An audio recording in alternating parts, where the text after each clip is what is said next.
Hey everyone, Rachel back here in the recording studio. I hope y'all are having an absolutely amazing day. Myself, I just got home from the gym and figured it would be a great time to record this week's video. Now, if you haven't noticed the theme over the last couple weeks, we had the video on how I came out to my family. Then we had the video on how I came out to my friends. And the final video of this series is how I came out to my coworkers. Now, that's complex and it's ever changing as, I change careers. But when I first came out as trans, I was working in retail sales at AT&T. And boy, let me tell you, coming out in the middle of the Bible Belt here in the United States while working a customer-facing sales commission job was absolutely terrifying. And it was so terrifying, in fact, that I started medically transitioning in April, but did not start presenting or even come out to my coworkers until, November. And that was honestly just because I was dead scared of losing my job. Like, I legitimately thought that me coming out was going to cause me to lose my job because I didn't think that the company was going to want me as a trans person customer facing in a very, very conservative area. But, I had to put those fears behind me and, roll with it. So the first person at work that I came out to was my boss. And I've been dropping, subtle hints, throughout, the coming weeks, the coming months. For instance, I was not cutting my hair. So my hair was getting pretty long. I had traded out my typical boot cut jeans for very tight skinny jeans. My black shoes became pink shoes. Little things like that. On top of that, I got my ears pierced. Again, little things, just signs, And so I had a one-on-one with my boss, and I'm like, hey, I don't know if you've been picking up on these subtle signs that I've been throwing, but I'm trans, and I'm transitioning, and I have been for over half a year now. And I literally, yay hormones, literally started crying in her office because I'm like, I don't know what this means for me. I don't know what this means for my career, da-di-da-di-da-di-da-di-da. And she literally started laughing about the whole situation just because, not that she was laughing about me being trans, but she was laughing at, my concern for my job. And she gives me a hug and she's like, you are totally fine. You are totally welcome and accepted here. I want you to be here. I want you to be a member of this team. But I want you to be a member of this team in the way that you want to be. So, awesome. I had her blessing. But then from there, she asked me, she was like, talk to me about your coworkers. How do you feel about them? How do you feel about you coming out to them? Do you want me in the room? Do you want me to stay out of it? Da-di-da-di-da. And I named a couple coworkers who, honestly, I just really did not think were going to take the news very well. And she's like, okay. She's like, that's fine. You tell me when, and we'll do it together. And so I grabbed that first coworker. About 2 days later, I grabbed that first coworker and I asked him to come with me to the office. I just wanted to ask him something real quick. And so we get into the office and I'm like, hey, I just want to know, have you noticed these changes? And he's just giving me this shit ass grin the whole time. And he's like, when I finally told him, he's like, honey, I knew months ago. Like, you didn't hide it very well. And I'm sitting here, I'm like, okay, cool, great. And he gave me a hug and honestly was really super supportive. And I love that. The next two coworkers I told, who were the only other two I was really like staunchly nervous about, had very similar reactions where they were like, we kind of picked up on the signs and, you know, we're here for it. Like, we love you, we're here for it. And gave me a hug, and the rest, they say, is history. Now, moving on, I started telling coworkers one by one, and all of them, you know, kind of had inclinations. They kind of knew. And it wasn't really a surprise to anyone. Of course, they had questions, pronouns, name, when I was going to start presenting, da-di-da-di-da. But, you know, that's typical. That's typical stuff. Nothing too crazy.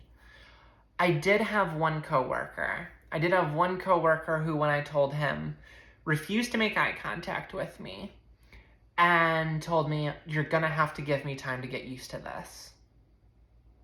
Okay. That's fair.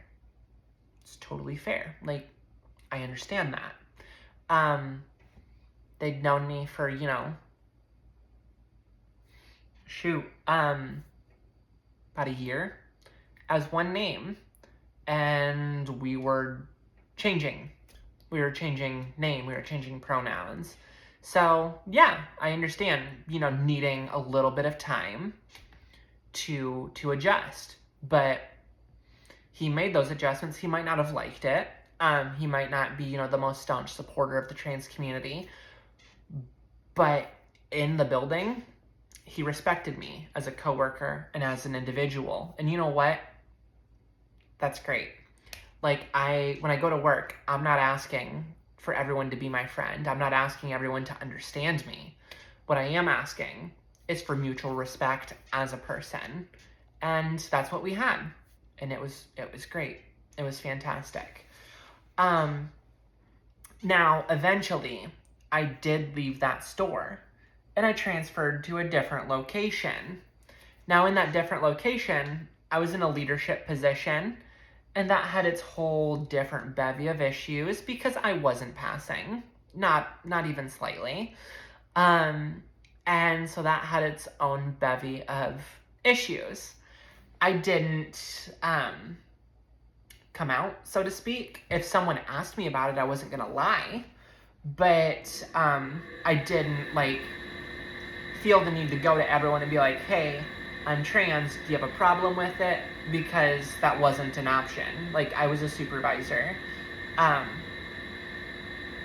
When I'm in the building, I need that respect, bar none. But, you know, like, it went. We had one instance where a rep got reported to HR, not by me, because he was saying some rather inappropriate things about me and my gender identity. And that was, you know, dealt with accordingly. And it wasn't even a gender identity thing. It was just a respect in the workplace type thing.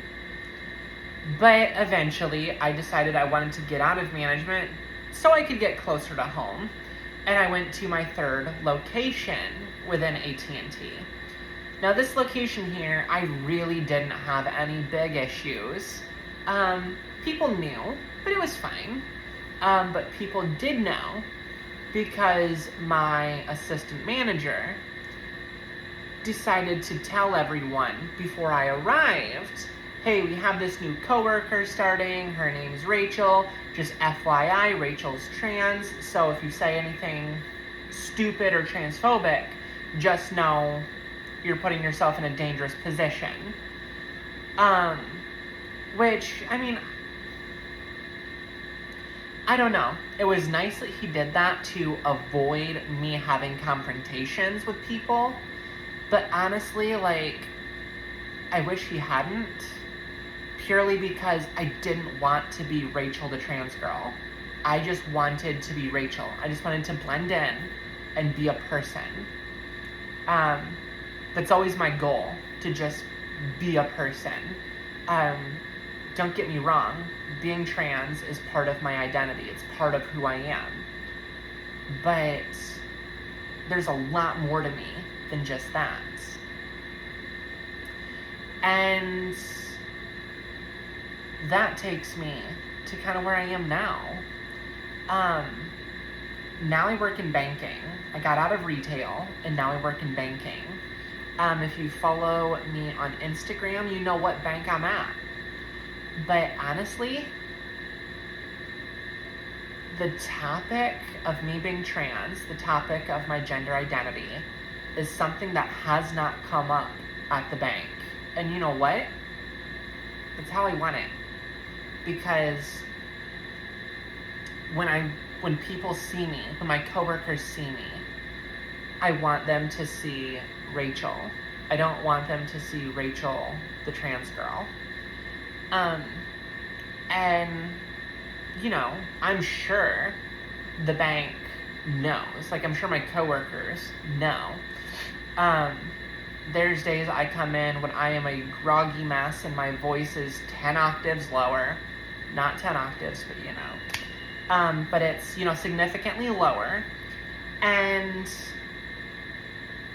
I don't know, like, I'm just not awake and feeling, you know, fully feminine and alert at that time, which happens. So I'm sure my coworkers know, but they at least respect me enough to not say anything. If someone asks me about it, absolutely, I'm not gonna deny it, because it's not something I'm embarrassed about. It's just me wanting to be more than just the trans girl at work. You know what I mean? So yeah, I guess that's kind of my story about coming out at work. And I guess I would say, as far as coming out at work, my advice for you would be to give, you know, that supervisory presence a heads up that, hey, this is going on, this is who I am. Eventually it's gonna start taking place at work. Like, eventually I'm gonna start presenting at work, and kind of create a plan with them. Whether it's supervisory, whether it's HR, kind of create a plan with them, just to handle the people who may not take it nearly as good as others. That way everyone's kind of in the know, and we kind of have a plan in place, similar to what I did. My other piece of advice would be to be strategic about when you tell people.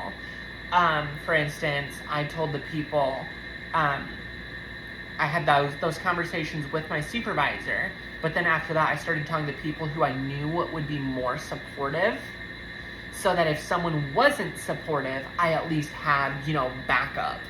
And it sounds really bad to say that, but that was my thought process. But then lastly, when there are people who are like, I need some time to process this, understand that that's normal. Especially if you've been at a workplace for a while and you're tenured there, understand that that's normal for them to kind of need some time to process and adjust. It's not it's not like a mourning thing, in my opinion. It's more of I need some time to, you know, adjust to calling you the right name and the right pronouns, because it's new to me, and calling you one name is so ingrained in my head that I need some time to kind of make that change. And that's normal. Again, like I said that with my family, and I'll say it again with my coworkers. That's totally normal. But yeah, that's, I guess, my experience, my advice from my experience. But I guess the last piece of advice I would have, and this is just, me talking as a person, is don't be afraid to be you. You know what I mean? Like, let trans be part of your identity if that's who you truly are. But don't have it be your entire identity, if that makes sense. Again, that's my personal opinion. That's how I prefer to live. I'm not going to tell you how to live, but that's how I do things. But hey, that's a wrap for this week. Getting back into it next week with a whole new topic. But yeah, until then, don't forget to like, comment, and subscribe. Don't forget to check out my Instagram, which of course is in the description of this video. And I will see you next week. All right, my friends. Love you. Bye.